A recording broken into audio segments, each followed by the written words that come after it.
Hi Scorpio, and welcome to your horoscope for January 2024. Thanks for joining me. I'm going to have a look at what the planets are doing in your chart in January. I'm going to see how they influence you in a positive way so you can make the most of that, and possibly even look at some of the areas where you're not so supported and kind of how to mitigate any potential issues or obstacles in your path. These horoscopes, please watch them in this order: sun sign first, then rising sign, and finally moon sign. Now, you start the year on a really good note. On the 1st of January, we have Mercury, the communication planet, that goes direct. So if you've had any communication issues or transportation difficulties, that starts to get a lot easier. But for you guys particularly, if you've noticed that finances have been somewhat up and down and you haven't been able to kind of get a clear picture of what's happening, that starts to get a lot better. On the 5th of January, Mars, the planet of masculinity and drive, that goes into Capricorn in your third house. So what really you will notice is that your perspective gets very clear and you'll be much more articulate than you have been in the last few weeks. You're able to make decisions more easily, and you're also able to determine what's important to you now and moving forward and how you want to use your time and energy. So you get very clear on that. On the 11th, we have a new moon in Capricorn, and that also happens in your third house.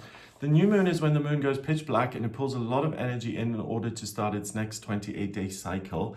And for you, this is really helpful in the sense of if you're trying to start a new project that involves communication. So if you want to start the book, or you want to start making plans even for a move, or you want to change the way you operate in your career. It's basically, I understand things clearly now, so I want to use my energy to create more stability based on this better perspective. So anything that's gone awry lately, you can tidy up really nicely and easily here in January. On the 14th, we have got Mercury, the communication planet, joining all that energy in your third house. So really, it's about communication, it's about being able to make decisions. Where you're not so focused is on your relationships with big groups of people, institutions.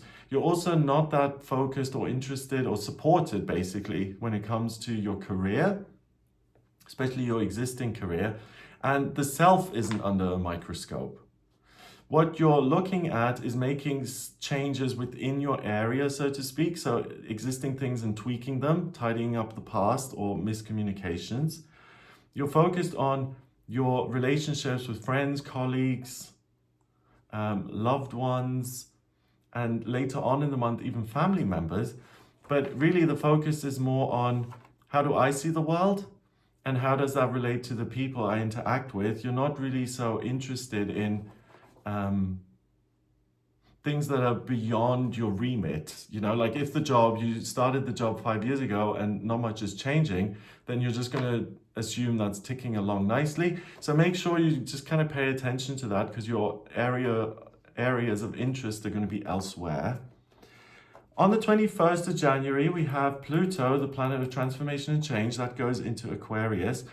Check out the yearly horoscope I did for you guys, Scorpio. So just type in Scorpio 2024 and you'll be able to find it. This is a really significant shift. It signals the end of one era and the beginning of a new one. So Pluto has been in Capricorn since 2008. And now on the 21st of January, it goes into Aquarius and it stays there pretty much until 2044.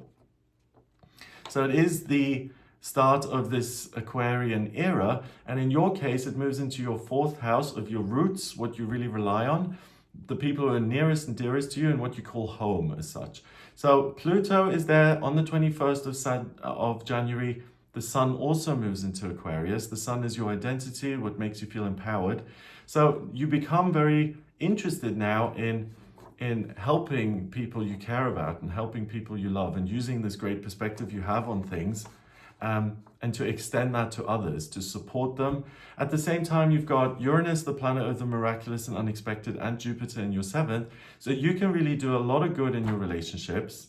And it doesn't just need to be existing relationships. There's also the potential to connect with someone new who's the right person, who you may have been looking for a long time. For Scorpio, things really lighten up in that area and become more interesting and easier and more dynamic, rather than feeling like, oh, this is a slog. On the 23rd, Venus goes into Capricorn as well. So it joins the 2 other personal planets. So all your personal planets now in your 3rd house of communication. Venus, Mercury, Mars, all in Capricorn. So what do I want to alter? And again, what do I want to correct and solidify based on my view of things right now? And how can I use this clarity of vision and focus in order to make my life seem more stable? But also, if you're writing as if you're working as a writer rather, then there's the good potential to get something off your chest and to really be honest about it and to speak your truth, but also to have your voice, your words, your content reach a big audience. There's real potential for that. So you're able to really trust your perspective on things, and then you're able to disseminate that information in as big a way as you would like to. There's nothing kind of preventing that. On the 25th, we've got the moon in Leo, and that happens for the first time in your 10th house. So even though you haven't paid much attention to it, I feel there's cause for celebration now when it comes to your working life. And it's very unlikely that you have huge kind of upheavals in that area and that things are going nicely. It kind of makes sense. If you're focused on the info and you're making good decisions and things make sense, then, you know, most jobs would kind of benefit from that. So it makes sense in that regard. Finally, at the end of the month, Uranus, the planet of the miraculous and unexpected, that moves forward in your 7th house, and we still have the lucky planet Jupiter in there. So again, this is a wonderful time to connect with new people, to meet someone who you're both physically attracted to and mentally. And you know, often it can seem like relationships, it's never quite right. So either the person is very interesting, but the chemistry isn't there, or the chemistry isn't there, but you have nothing in common. Or, you know, that kind of, it's never quite perfect. This month for Scorpios really sets the stage for the right person to come in, and in a different kind of area of your life, for you to feel close to people who already are in your life and to feel like you're getting back onto like the same page. And you remember why you became friends with them or fell in love with them or connected with them in the first place. So it's really good in those areas.